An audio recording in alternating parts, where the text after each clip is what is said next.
Dites ce que vous voulez sur le président ukrainien Vladimir Zelensky, mais cet homme est un professionnel accompli dans l'art de provoquer la colère. Remontez environ une semaine avant la diffusion de cet épisode, lorsque le président russe Vladimir Poutine faisait face à un problème difficile. Le samedi 9 mai, Moscou devait organiser sa célébration annuelle de la journée de la victoire sur la place rouge pour commémorer la victoire soviétique sur l'Allemagne pendant la Seconde Guerre mondiale. Malheureusement pour Poutine, la place rouge était plus vulnérable que jamais cette année, alors que les drones ukrainiens frappaient facilement en profondeur en Russie, y compris dans la capitale.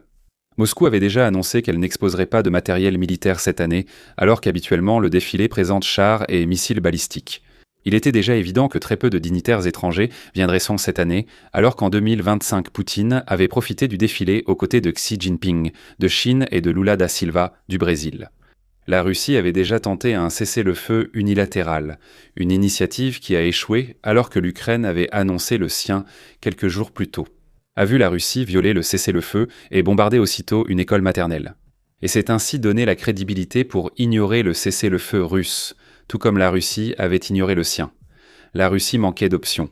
Le moment de vérité approchait, mais alors que le jour du défilé arrivait, Vladimir Poutine a obtenu son cessez-le-feu avec l'aide du président américain Donald Trump. C'est à ce moment-là qu'un champion pour faire rager les autres a vu son opportunité et a saisi l'initiative avec une déclaration qui a fait la une des journaux du monde entier. Je décrète par la présente d'autoriser la tenue d'un défilé dans la ville de Moscou, Fédération de Russie, le 9 mai 2026, fin de citation. Le défilé russe aurait bien lieu. Il se déroulerait sans violence, mais seulement parce que Vladimir Poutine avait dû faire appel à Donald Trump pour demander au grand méchant M. Zelensky de le laisser organiser son défilé en paix. Pour la majorité du monde, cela semblait une démonstration diplomatique mesquine. Le genre de choses qu'un dirigeant étranger particulièrement grossier pourrait tenter simplement parce qu'il le peut, mais qui n'aurait pas vraiment d'impact. Pourtant, la pique cinglante de Vladimir Zelensky était quelque chose de plus. Un moment où Zelensky a dit tout haut ce que tout le monde pensait tout bas, devant le monde entier.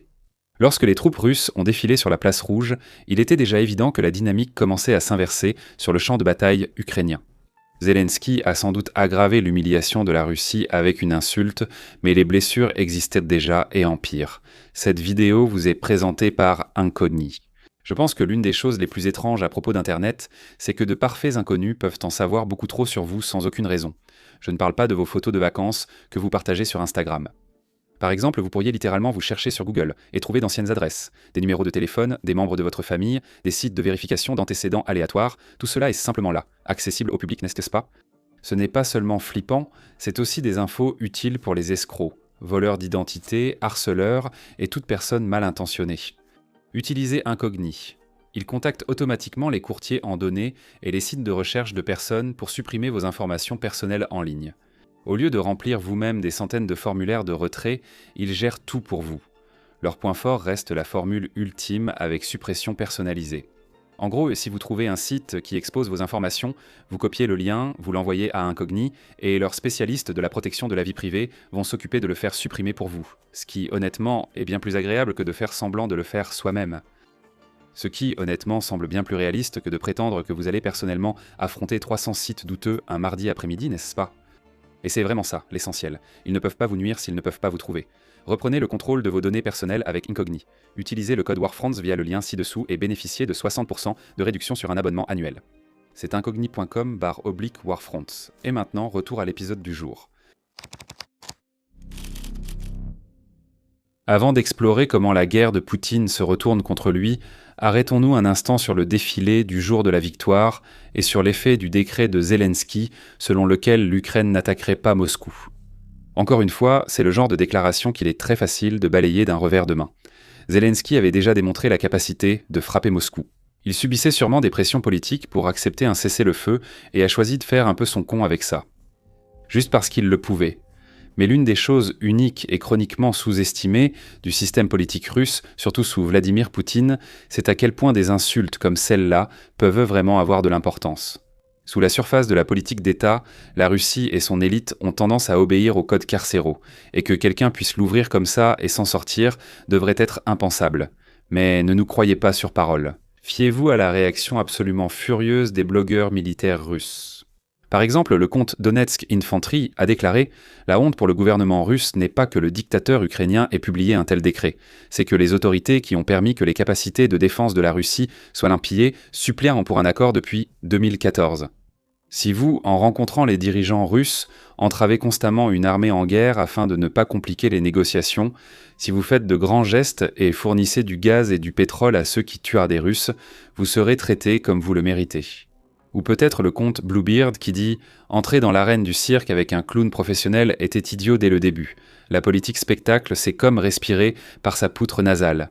Il est impossible de battre les Ukrainiens sur ce terrain. » Ou le comte Two Majors qui cite encore « Ce salaud sait comment mener une guerre de l'information pour une telle gifle. » Une frappe contre Kiev pourrait être lancée dès maintenant. Ensuite, il y a le compte du Sachergé russique qui cite encore « Est-ce que c'est la dénazification ou la démilitarisation ? On n'arrive pas à comprendre. » Ensuite, Novorossiya Militia Report affirme qu'après avoir porté pendant 4 ans cet individu sans valeur, Zelensky, ils lui ont offert une occasion idéale de troller et de se moquer. Êtes-vous satisfait ? Il y a aussi Lev Verchinin. Honnêtement, je ne me rappelle pas d'une telle humiliation publique à ce niveau. Et enfin, même si on pourrait absolument faire ça toute la journée, le compte est retombé à la 8e place, les anciens eux-mêmes ont donné l'occasion de se faire troller. Dans l'ensemble, le consensus est assez clair. Pour les observateurs de guerre ultranationalistes proches de Poutine, la déclaration de Zelensky était une tentative si effrontée d'humilier la Russie qu'il fallait répondre par une force écrasante. Au lieu de cela, au moment où j'écris ces lignes, la Russie n'a entrepris aucun effort substantiel pour riposter ou sauver la face, et a poursuivi l'échange de prisonniers prévus, 1000 contre 1000 qui avaient été convenus comme éléments du cessez-le-feu. Puis il y avait Poutine lui-même au défilé, visiblement hagard, parfois bouleversé, entouré de plus de sécurité que d'habitude, et quittant les lieux aussi vite que ses jambes le lui permettaient, une fois le défilé de la victoire terminé. Encore moins typique de Poutine furent ses déclarations ultérieures lors du jour de la victoire, après le défilé.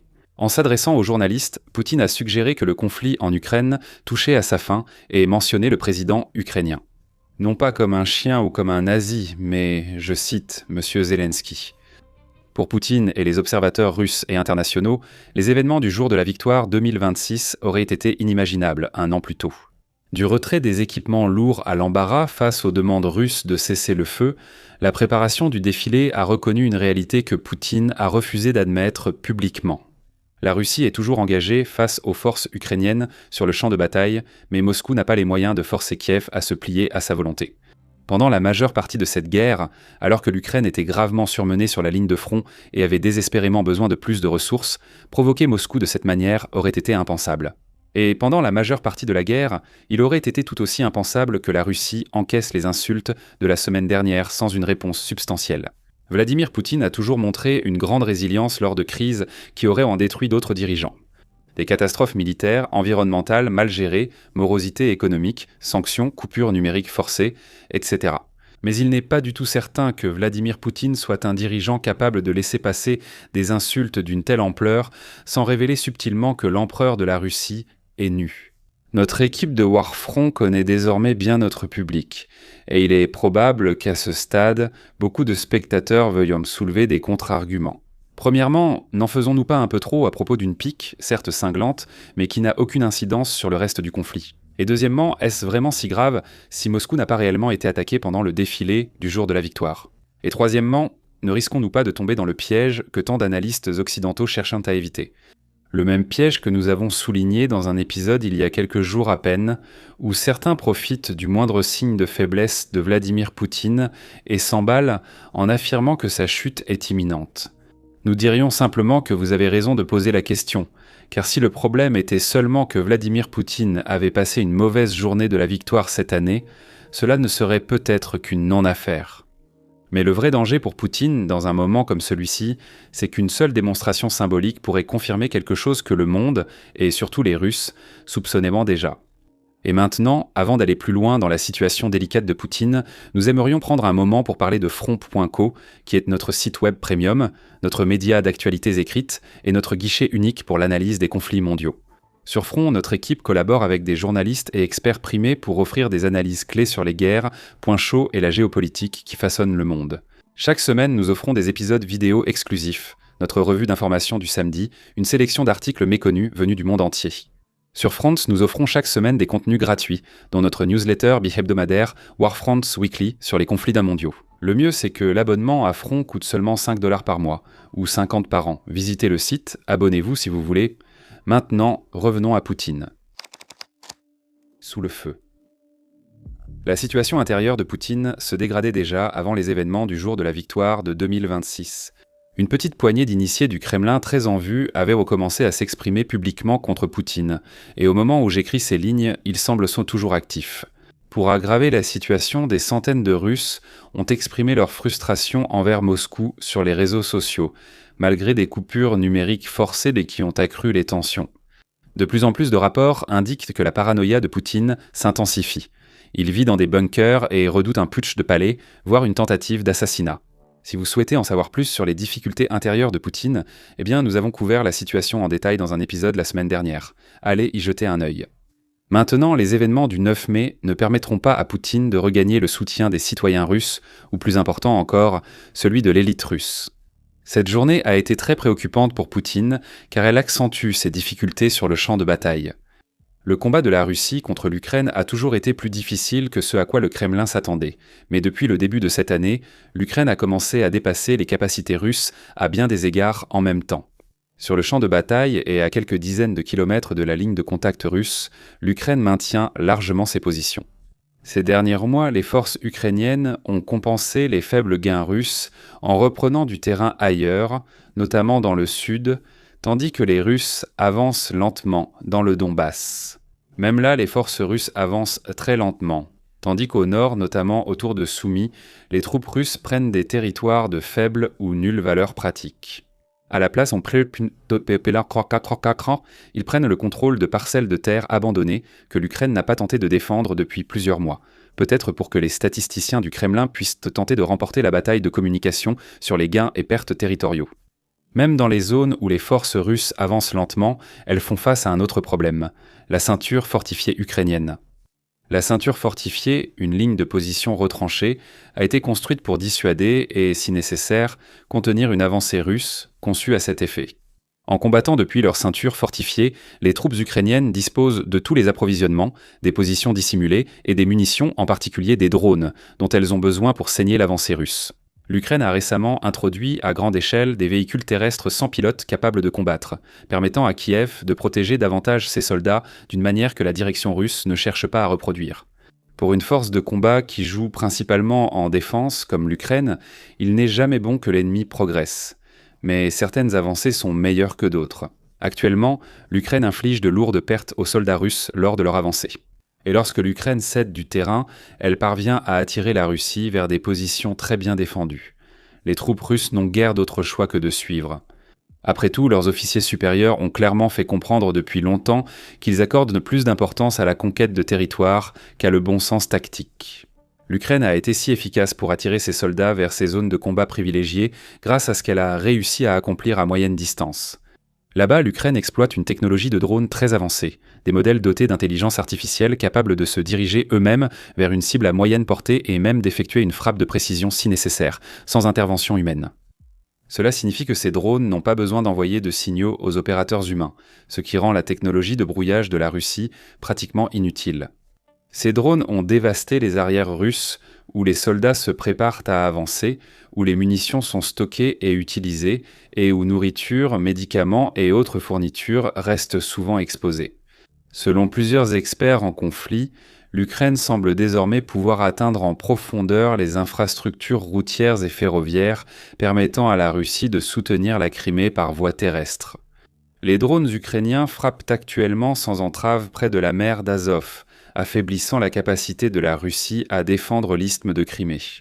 Un développeur de drones russe a déclaré en ligne qu'à cause des succès ukrainiens, la Russie a dû limiter la taille de ses convois logistiques dans le Donetsk à seulement 2 camions à la fois. En raison de ces frappes incessantes à moyenne portée, l'Ukraine a rendu impossible l'offensive de printemps et d'été prévue par la Russie telle qu'elle avait été initialement conçue. Pas en opposant la force à la force, mais en retirant les appuis qui auraient permis à l'offensive de réussir. Les forces russes en première ligne sont désormais très réactives, cherchant des avantages partout, ce qui les rend plus vulnérables aux pièges et aux positions défavorables. Enfin, à longue portée, les frappes ukrainiennes sur les infrastructures énergétiques et le complexe militaro-industriel russe ne cessent pas. En mer Noire, en mer Baltique et à l'intérieur de la Russie, les raffineries et terminaux pétroliers ont été régulièrement attaqués, certains subissant plusieurs frappes directes en quelques semaines. Les centres de production russes, les usines de munitions et les chaînes d'assemblage d'armes ont été confrontés à une menace tout aussi grave. Ces problèmes se sont aggravés à l'approche de la célébration du jour de la victoire, car la Russie a détourné ses défenses aériennes des zones relativement isolées vers Moscou et Saint-Pétersbourg. Bien que ces défenses aériennes protégeaient peu leur voisinage, elles étaient cruciales pour surveiller les zones où les drones ukrainiens pouvaient être repérés en route vers une cible plus importante. Dans ce rôle, les défenses aériennes éloignées pouvaient fournir une alerte précoce des attaques imminentes et réduire les essaims de drones afin que les systèmes de défense aérienne à la destination cible ne risquent pas d'être submergés. À courte, moyenne et longue portée, la Russie n'a fait qu'aggraver ces problèmes. Quand la Russie a perdu l'accès à Starlink il y a quelques mois, Moscou a perdu d'importantes capacités de communication sur le champ de bataille. Mais après des années de corruption, de mauvaise gestion et de conception et de mise en œuvre défaillante, la Russie ne dispose d'aucun système alternatif pour combler ce vide. Quand la Russie a bloqué Telegram, la situation s'est aggravée pour les chefs d'unité en première ligne qui l'utilisaient pour se coordonner aux besoins.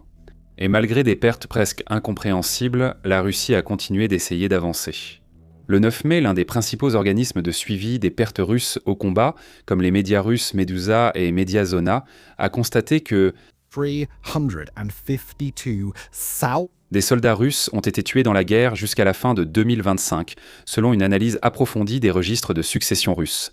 Ce chiffre n'inclut pas les membres de groupes paramilitaires, il n'inclut pas les étrangers, comme les Nord-Coréens ou les migrants africains enrôlés de force, et il n'inclut pas les blessés, les disparus ou les prisonniers de guerre. C'est-à-dire 352 000 morts.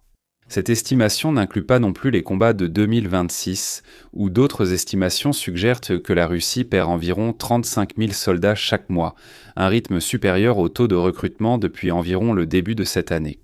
Dans une situation comme celle-ci, Poutine aurait pu se tourner vers le reste du monde pour trouver un peu de répit. Mais la géopolitique mondiale ne coopère tout simplement pas. Les frappes à longue portée de l'Ukraine contre des cibles en mer Baltique comportent des risques. Ce week-end, le ministre de la Défense d'un pays membre de l'OTAN, la Lettonie, a été contraint de démissionner après qu'une paire de drones ukrainiens a franchi la frontière depuis la Russie et détruit des réservoirs de stockage de pétrole lors de leur trajet vers le nord. Il est relativement courant que des débris de drones ukrainiens tombent sur les pays de l'OTAN situés le long de leur trajectoire vers le nord, mais ces accidents n'ont pas entraîné d'incidents internationaux.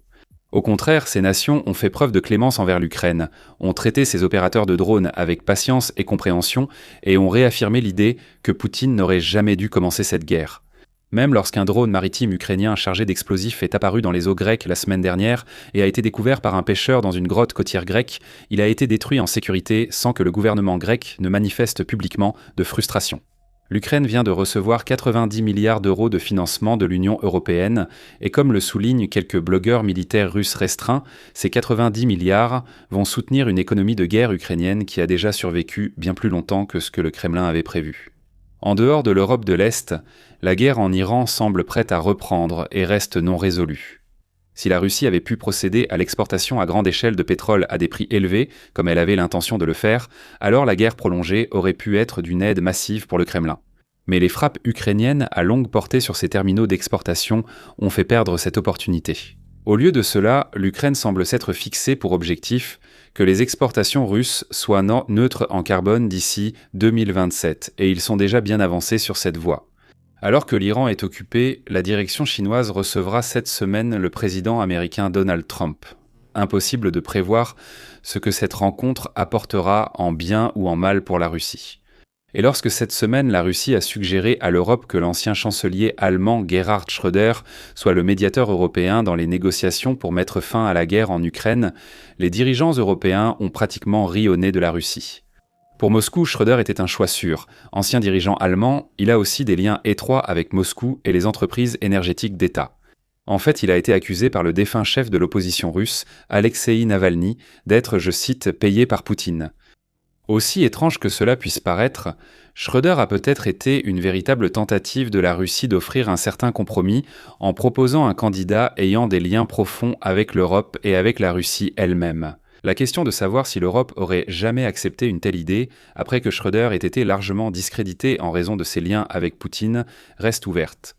Mais si l'Europe avait jugé difficile d'apaiser Poutine pour l'amener à négocier, Schröder aurait pu devenir un réel candidat pour mener les discussions. Au lieu de cela, les dirigeants européens ont rejeté l'idée avec enthousiasme. Ce n'est sans doute pas un hasard si la direction européenne, habituellement très prudente, envisagerait cela après que le jour de la victoire de Poutine lui a valu l'humiliation de sa vie. Compte tenu de la désorganisation du front russe, de la vulnérabilité de son arrière-garde et de ses pertes en hommes vertigineuses, le jour de la victoire en Russie prend un tout autre sens. Le Kremlin a dû prendre des décisions difficiles qui étaient autrefois impensables. Ranger les chars, sacrifier d'autres cibles pour défendre l'espace aérien de Moscou, et lorsque Volodymyr Zelensky vient en rajouter une couche pour humilier la Russie, rester là et encaisser. Ici à Warfront, nous ne pouvons pas lire dans l'esprit de Vladimir Poutine. Dieu merci. Mais nous pouvons voir l'homme que le monde entier a vu le 9 mai, un vieil homme paranoïaque, épuisé, flétri, qui comprend le danger qui l'entoure mais qui n'a pas encore trouvé comment l'éviter. Merci d'avoir regardé.